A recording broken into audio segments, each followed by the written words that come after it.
So we'll allow ourselves to come down onto the mats.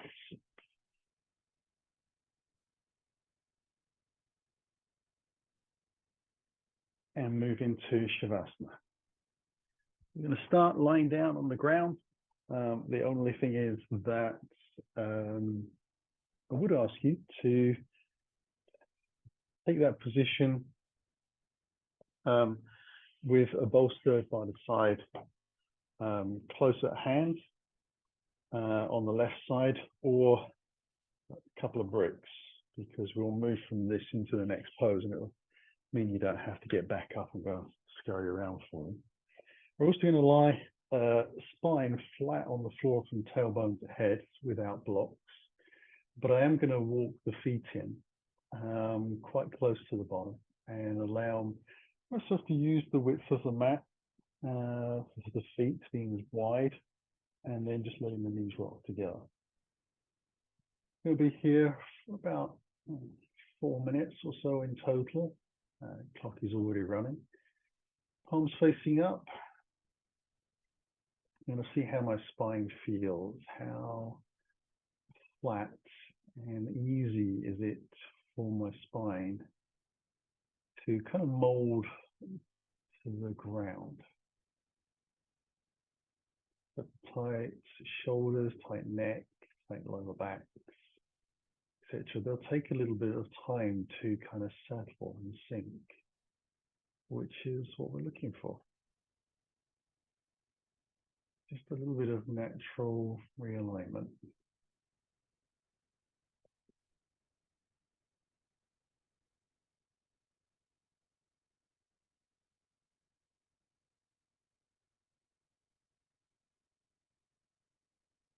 I'm not really considering the breath at the moment. We are just going to try and relax and see what happens.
So let's take a breath.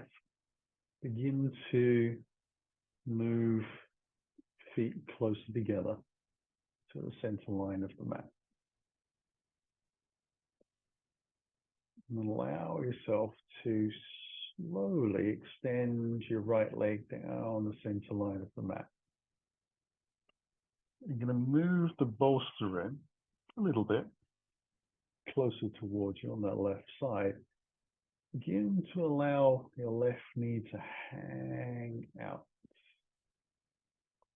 I want to be able to get to a point where I can feel the groin and the hip opening, but the leg is supported. So the foot was close to the groin when we started. It wasn't extending out over the bolster. It just really, for me, I've got my knee being supported gently.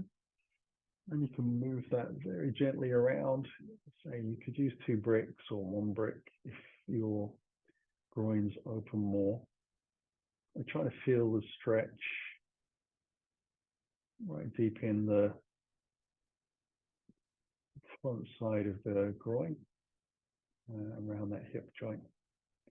I'm trying to keep the pelvis neutral and rested on the ground rather than lifting on this right side. I want it to stay down so that the back of my pelvis is in a very neutral position, and the leg movement out to the side isn't being really augmented by the pelvis moving around underneath me. I'm just trying to keep that as steady as I can.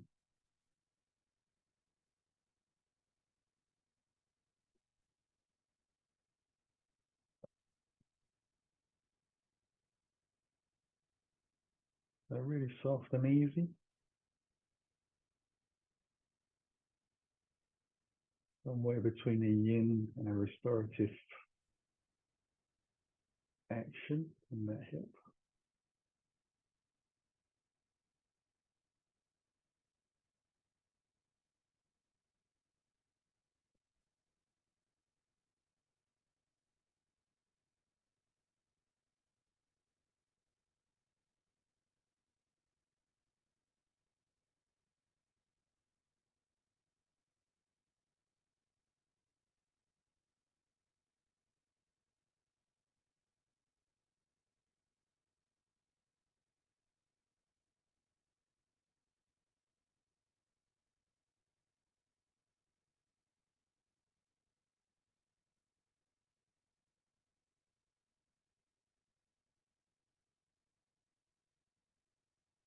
And to come out of this, rather than lifting the knee, I'm actually going to extend the side of my foot along the mat and my heel out towards the end of the mat so the legs can carefully rotate in and then bring the thighs back together.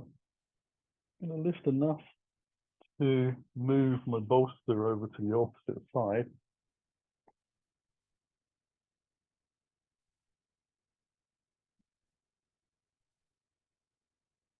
Again, draw the right leg in close to your bottom on the center line, so your foot is pretty much touching the inside of your thigh, and then allow the knee to rock out gently to the side and adjust where you want to leave the bolster.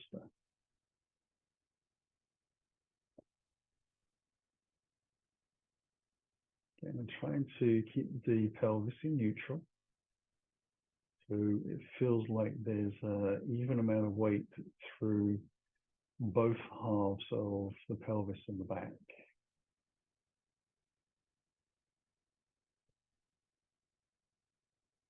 So fairly gentle stretch into the groins.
And again, I'm going to slide the side of the foot along the floor and lengthen the leg away. Now you can just move the bolster a little further away from you so it's out of reach. I'm going to move it across the other side of my body so you can see what's going on. And I'm going to take that step further now. So first of all, I want to wriggle out through the hips and make sure the pelvis feels like the pelvis and the spine are very neutral. And I'm going to slide the heels towards me as close in as feels comfortable. And then turn the soles of the feet together and let the knees out wide. Now trying to be in a position where it feels like my lower back is still married to the floor. And to aid that a little bit, I'm actually going to bring my hands on top of my belly, just interlacing my fingers very lightly to add a little bit of weight through that part of my body. And then see how that feels in the groins. So maybe if you've got your eyes open and you can actually see your knees, you might be having a feeling or be able to see that the knees are not necessarily the same distance from the floor on each side. Maybe they're different. And that could be through tightness in the muscles from one leg to the other. It could be the actual position of the hip socket or the shape of the femur. So we're not going to try and change that. It's just really an observation that you might notice.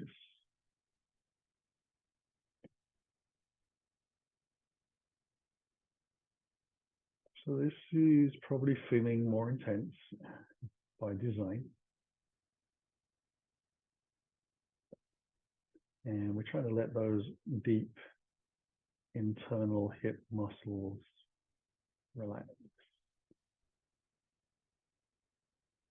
So where you find any feelings of cramp or holding on is where you can direct your mind and see if you can connect with that part of the body and let it release. This is a sensory feeling, letting go.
We'll be here for about another minute.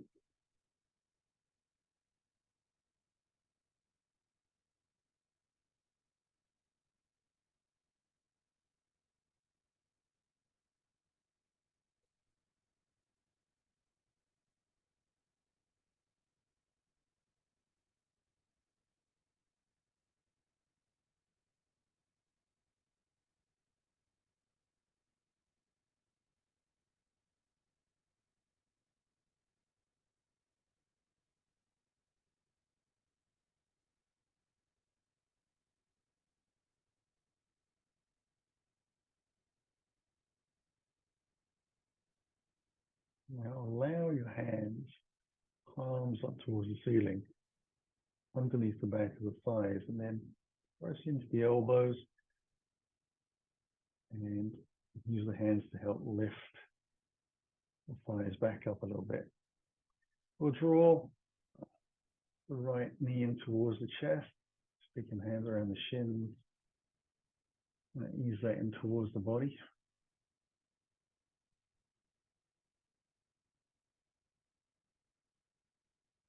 And then we'll let that foot back to the center line close to the body when we take the opposite leg in.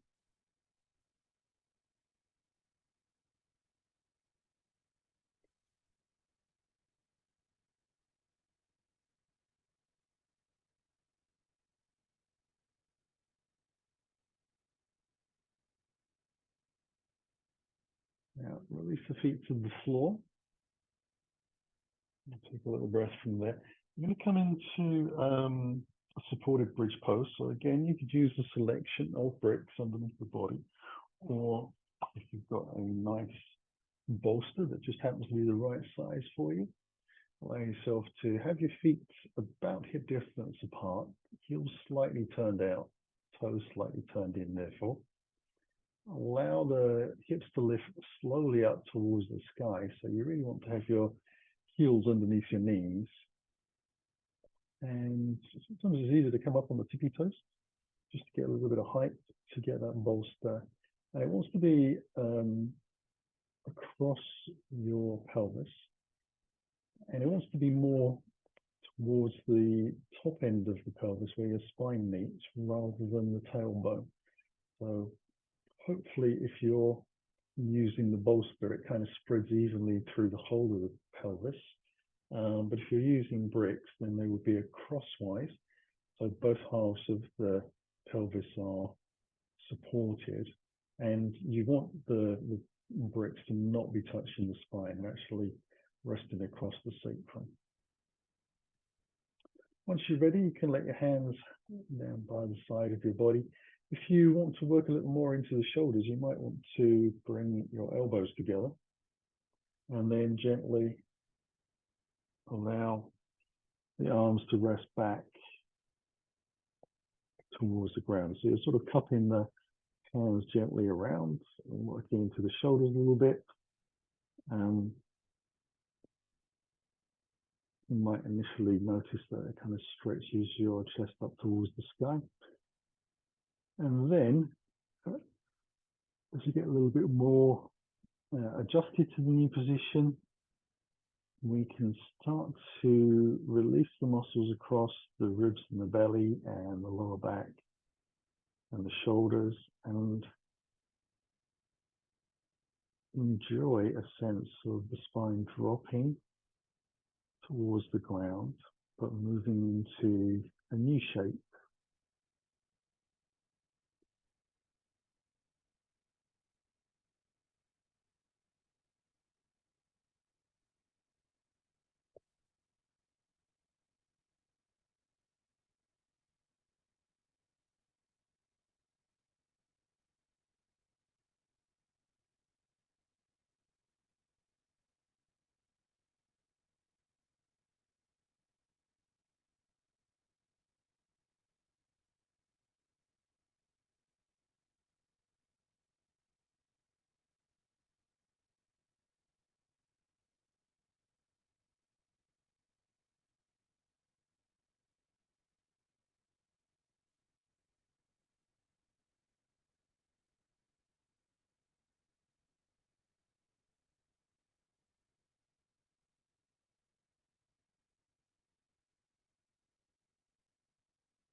So time to move gently out of this. We'll bring the arms back nice and slowly, especially if there's any kind of tingling sensations. You want those to kind of disappear before you move, but assuming that everything is okay, begin to draw the muscles a little tighter across the belly and press down through the shins into the soles of the feet, and allow ourselves to just move the bolster or the bricks out and take a breath or two to let the spine come back down to the floor.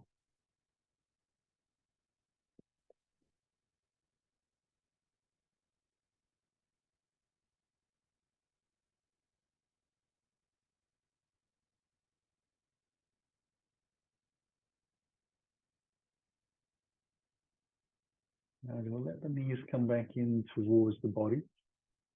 Use both hands around the shins for a little hug. And then carefully roll off to the right side. Careful of any props that might hammock around. And allow yourself to lift up the ceiling.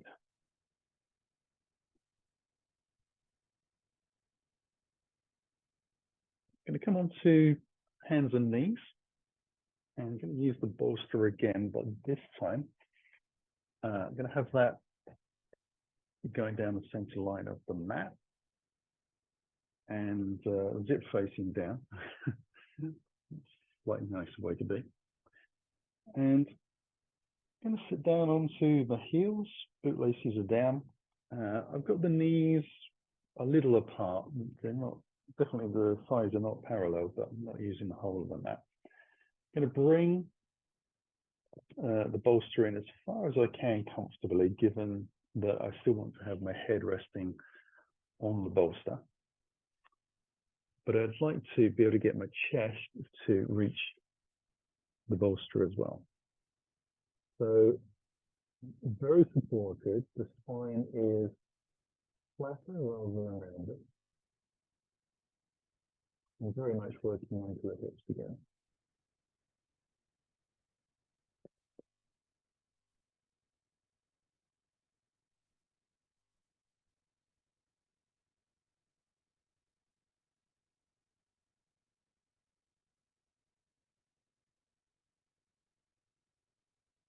You do suffer with tight back.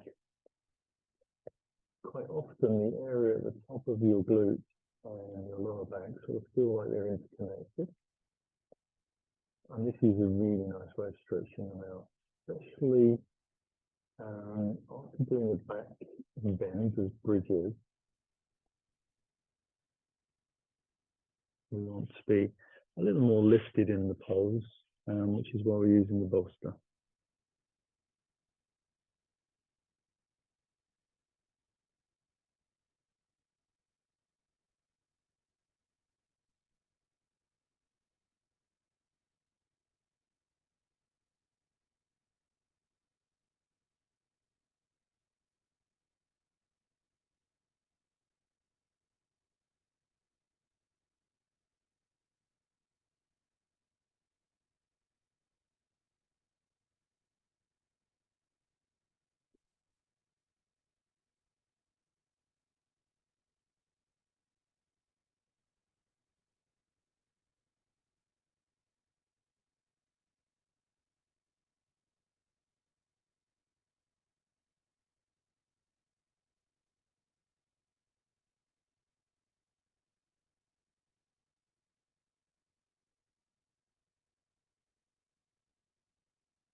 I'm going to start to move out from there. Hopefully that feels like two things. One, reset the spine and giving a little opening into those back muscles.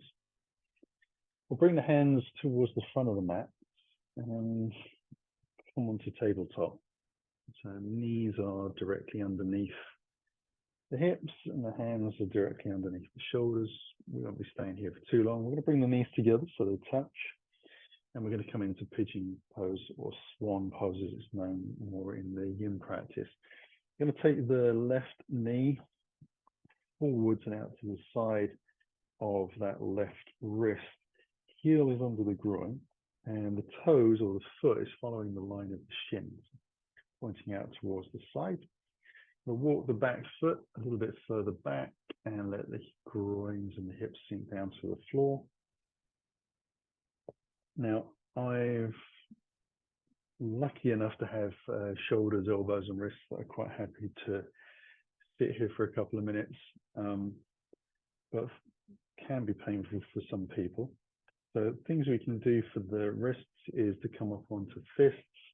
Another thing is you can also bring yourself a little higher if you wish to, by bringing the hands onto blocks or bricks and kind of using the heel of the hand, fingers over the front, and taking the hands a little further forwards as well. So we can let the belly sink to the floor.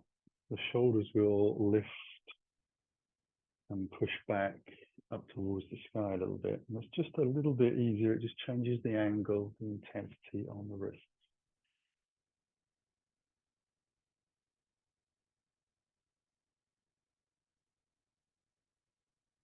Now, the further you take the blocks forwards, the more you're going to feel your shoulders being pushed towards the back, more of an opening in the chest that you're going to get as well, across the tendons through the front of the breastplate.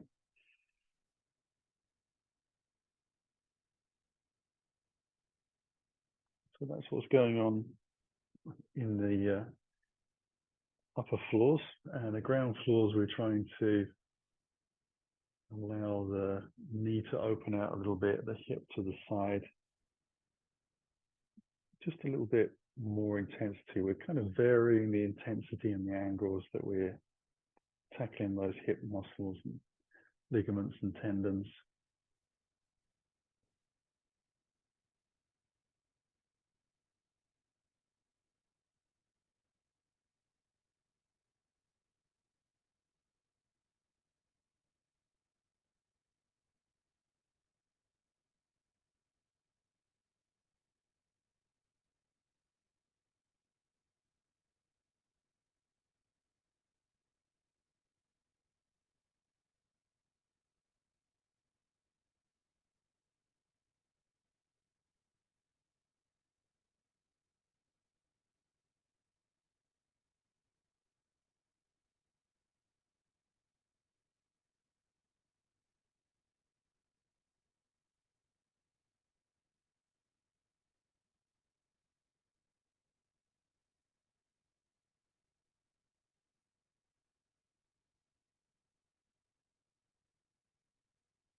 We're going to move out of that.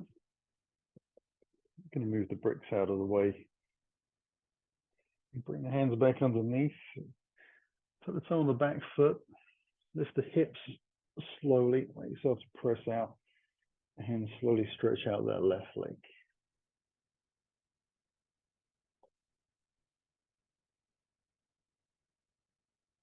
Once it feels like the blood has come back and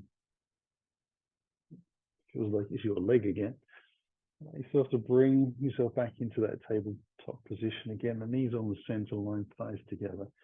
And then when you're ready, you're going to slide that right knee to the outside of the right wrist and heel on the center line underneath the groin. So as you walk your foot back, you can let the hips sink down to the ground. Then you can use the blocks if you wish. Remember, in the hand position, so the fingers would be over the edge a little bit, and kind of sink in, down, and forwards a little bit. So nice soft belly, and letting yourself kind of fall into your shoulders. And can put a little bit of compression in your lower back, but hopefully fairly mild. You can play around and get to a nice comfortable place, see how it feels. You can choose to have the head high or low.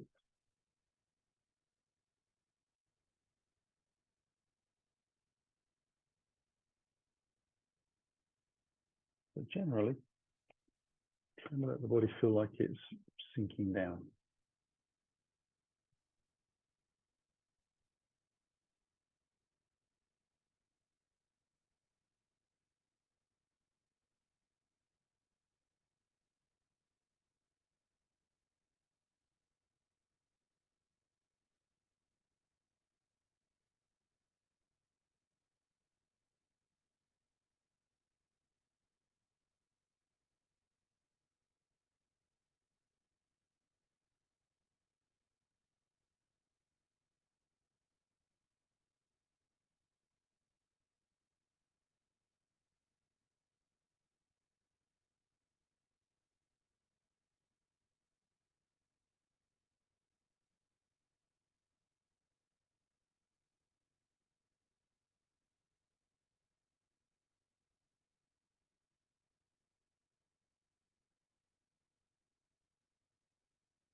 So we'll let ourselves lift out of that again, moving the blocks out of the way.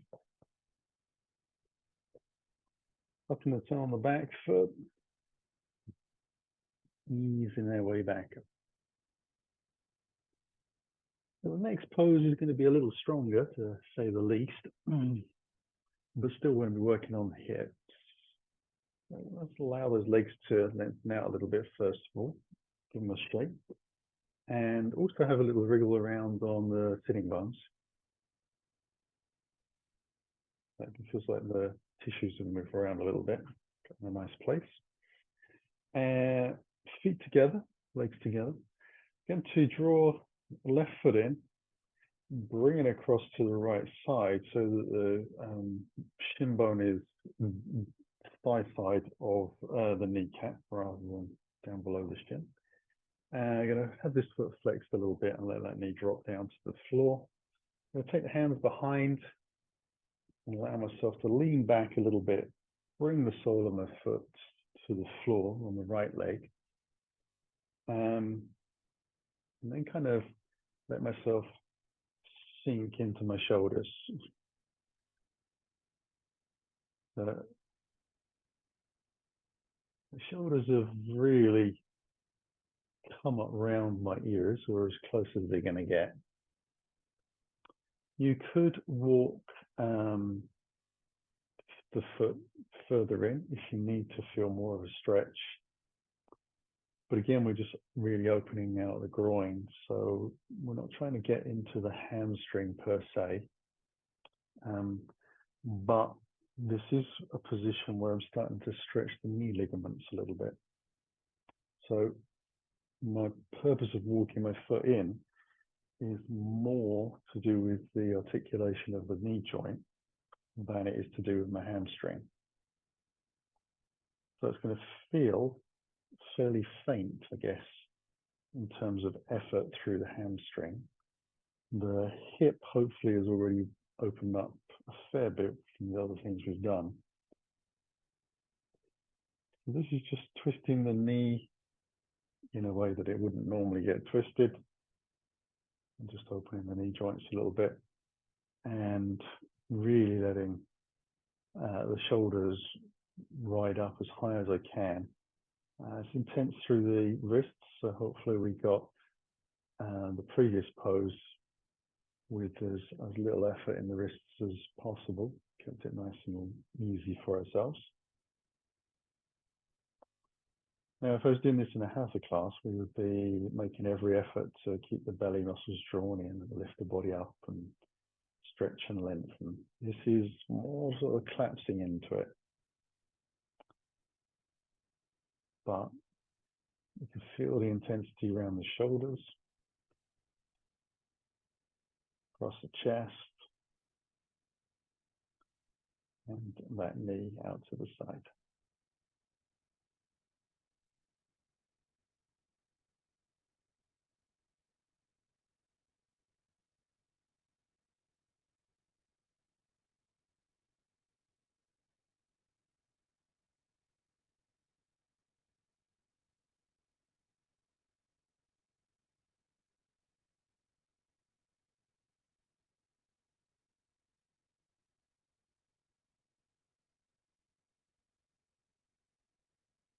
I'm going to lift out of that, so sliding the right foot forwards, lifting myself up, untangling the legs, give them a little shake out. Going to move into the second side. Again, just trying to allow this knee to come down.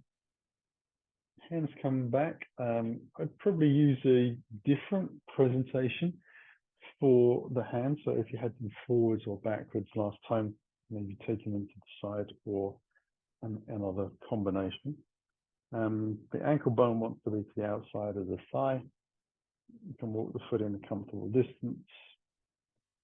Remember, the objective is the knee, keeping it nice and loose. So there's a pose in yoga called fire log, which rotates the thighs and works on the articulation of the knee joints. It's very strong, and this is a slightly different way of tackling the same issue. It's a little easier in the knee because it hasn't actually got the weight of both legs pressing into the knees at the same time, so half the weight. And we get the benefit of working into the shoulders as well.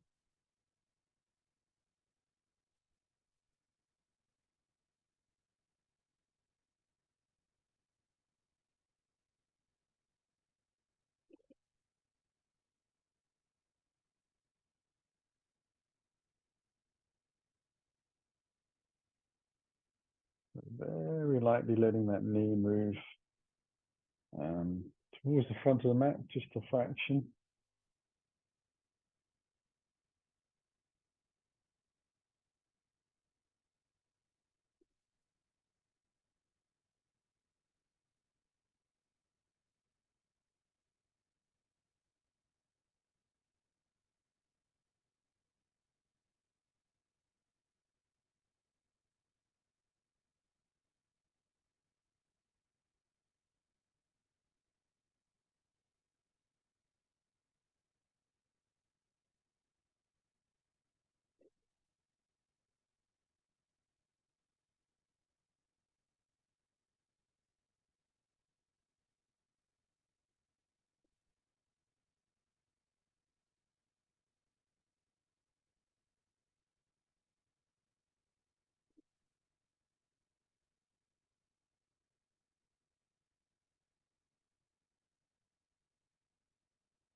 And then we can move gently from there as well.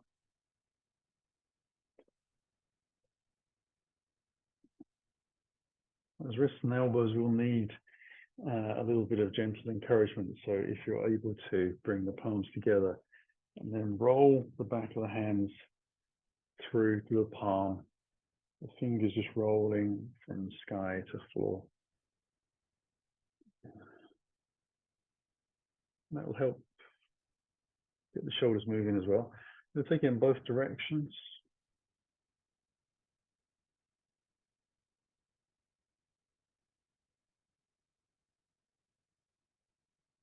I'm going to use the flat block next.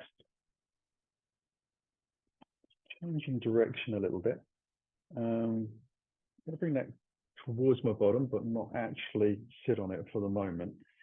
I'm going to draw the feet towards me, but keep the legs long. So I'm pressing out through the heels. We're more into half the territory here.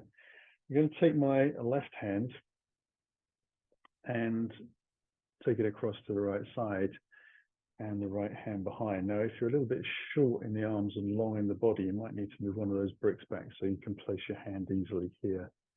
The block might be enough as well, so that you can come nice and upright rather than leaning back sort of to get into the pose. You want the spine to be just rotated around an axis point.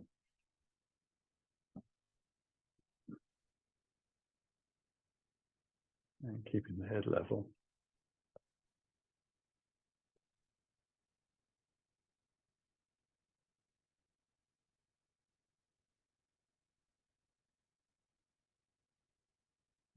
Giving the body a little bit of a time to adjust to learning how to breathe into a twist.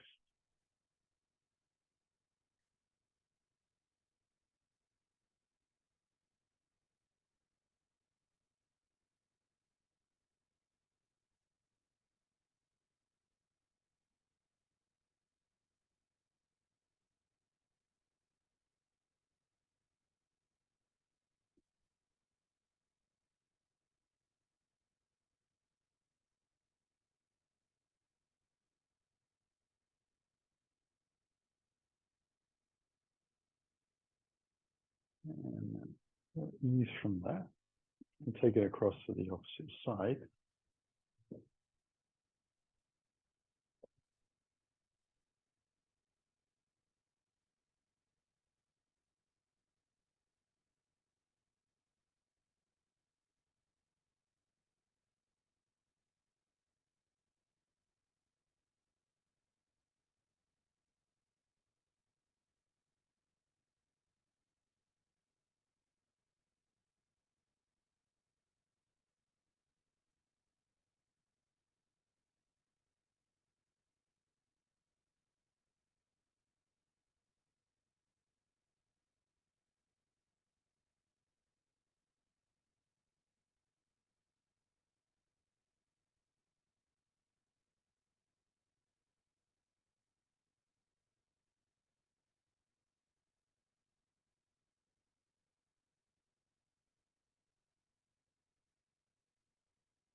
And release from there. I'm going to move carefully onto that block that I placed behind this time and come into a more traditional twist, seated version. I'm going to take the left foot underneath and out towards the right hip, knee pointing forward, sitting up tall, and then swinging the right leg across a little. The foot is flat to the floor and close in, the knees high, tilting the pelvis forwards a little bit. First of all, take myself across the leg, so moving towards my right side. Again, you can use a brick behind if your fingers are struggling to reach the floor now that we're on block. Try and relax the hips down. Keep the weight even on each sitting bone. Use the arm and the leg to work together to help you rotate around a little bit. You might notice a sort of an ebb and flow with your breath in the twist.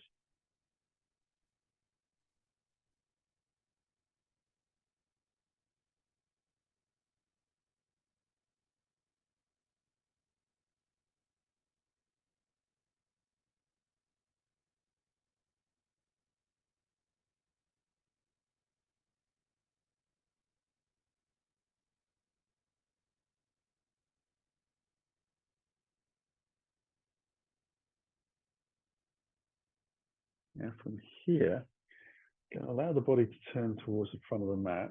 Just lean out enough so that I can untangle the bottom leg and shift the top leg back over so it's still hip distance apart, parallel.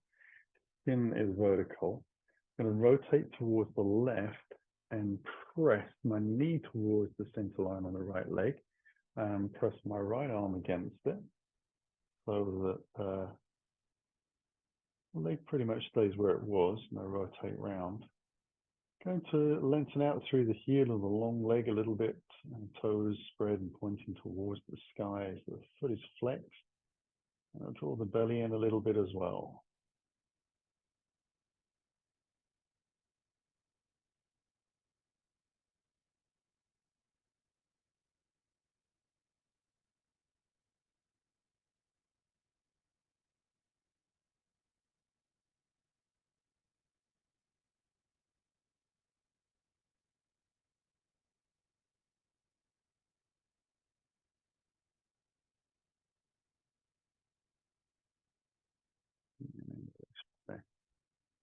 We'll take that to the second side. So now the right leg's going to come underneath.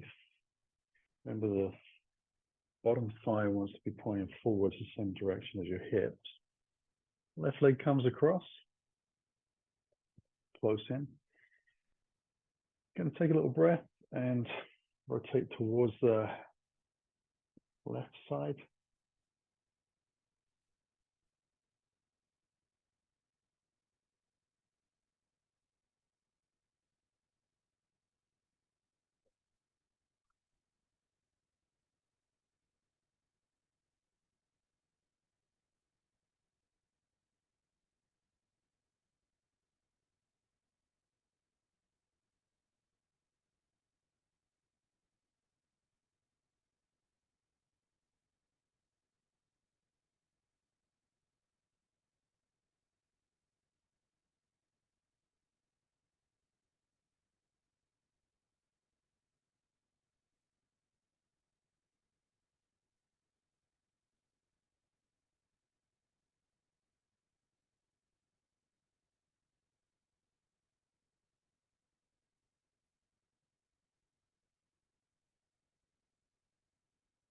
And then we'll come back to the center with the body.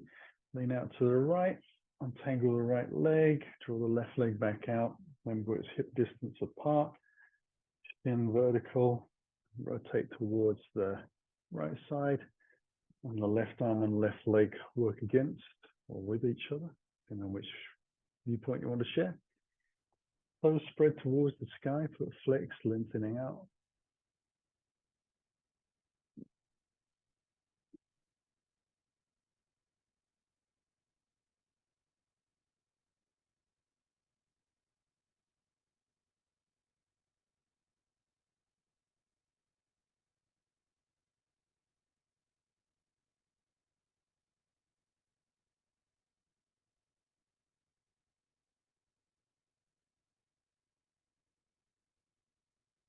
And now an opportunity to see if all of that work that we carefully planned and practiced through for the hips has paid off.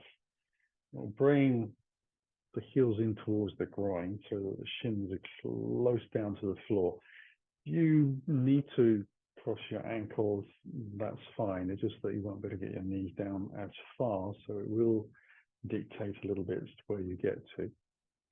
We'll allow ourselves to just have a last little wriggle on the sitting bones. And then we're going to start to hinge from the hips. and allow ourselves to walk forwards. So coming into a forward bend and see how low we can go. Now you could bring the bolster underneath the chest and lie on it a little bit like we did in the child's pose. So it serves a purpose where the spine is longer, flatter, with less stress into the lower back muscles. But if you're able to keep the spine relatively low and flat, then that's not a problem. You could be on the elbows. You could in fact use the bolster on end and press it into your chest and the floor if you're a little higher. Or you can just take the hands out, allow yourself to lean forwards, elbows on the ground, and see where you can get to. And then keep the belly drawn in very lightly. And see if we can allow the hip muscles and the glutes particularly to feel like they're relaxing, as well as the shoulders. And some people would like to bring their hands underneath the forehead. That can be very comforting as well, if your head isn't actually touching the floor, but it's pretty close. So that leaves you on the neck and the shoulders.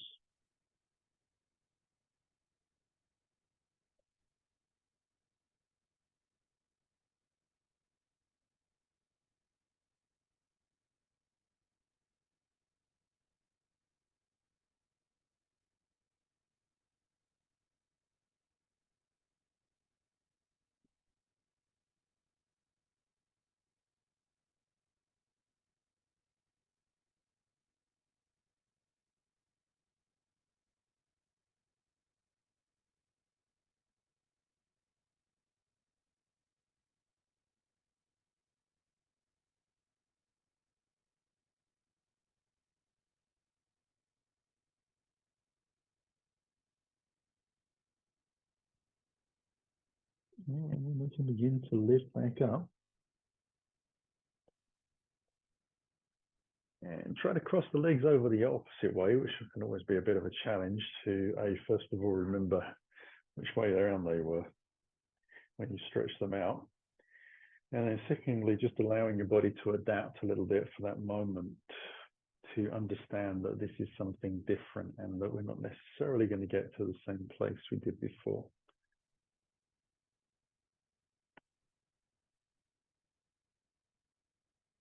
A bit like going on holiday, going to the same place geographically, but a different area.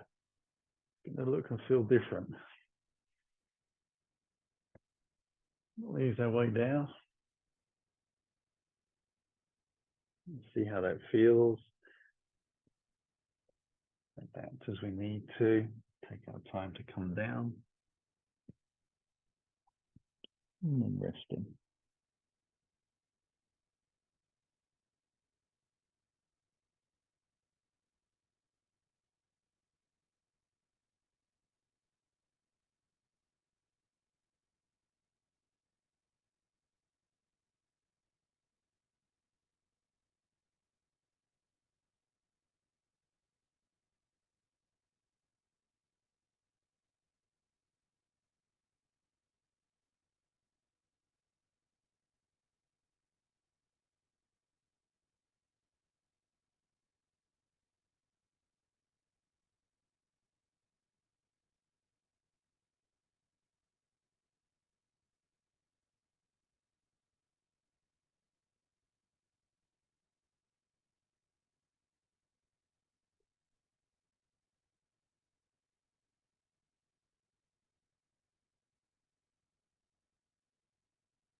And then we'll let ourselves lift out of that.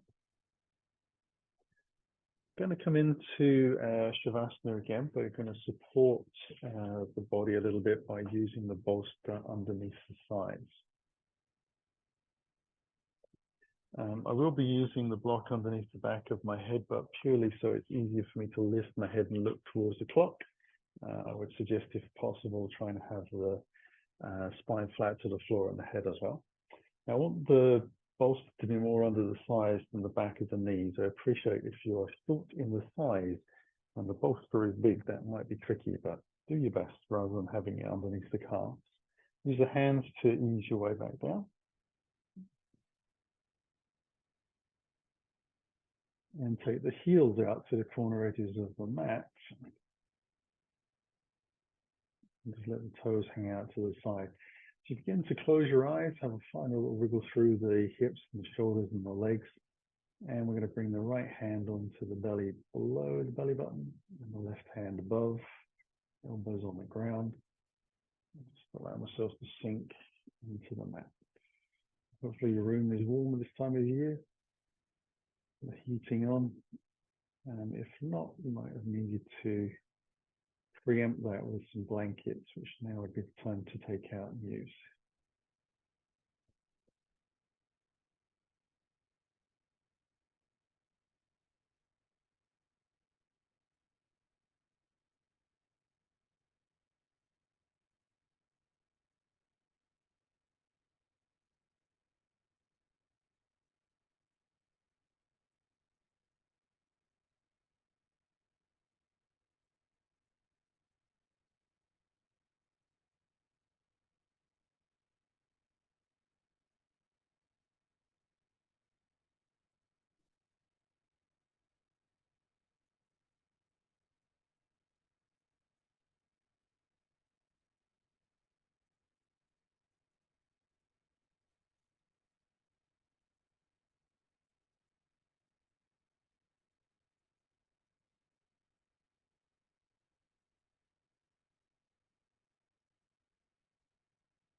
Now begin to wriggle those toes and fingers. Breathe a little deeper. Allow the wrists and the ankles to roll as you bring yourself fully back into the room. Enjoy a beautiful stretch in any direction that feels good to you.